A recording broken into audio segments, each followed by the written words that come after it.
మీరు fried food ఇష్టంగా తింటున్నారా? ఫస్ట్ థింగ్, అది రాంగ్ అని కాదు. మనందరికీ ఫ్రైస్, పకోడీ, చిప్స్ ఇష్టమే.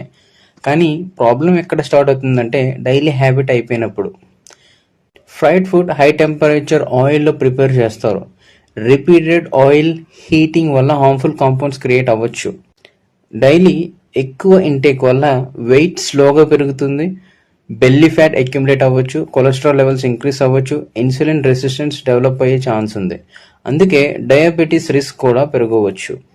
ఇమీడియట్గా ప్రాబ్లం కనపడదు, కానీ ఇయర్స్ తర్వాత ఎఫెక్ట్ చూపిస్తుంది. నేను చెప్పేది simple formula: enjoy it occasionally, avoid daily routine. Air fryer deep fry కంటే బెటర్ ఆప్షన్. బెటర్ ఆల్టర్నేటివ్ ఏంటి? Boiled snacks, grilled items, roasted nuts, home made light tiffins. Small habit change చేస్తే long term health improve అవ్వచ్చు.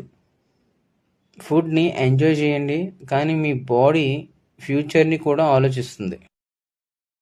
Like, share, subscribe ఇంకా మంచి health tips కోసం.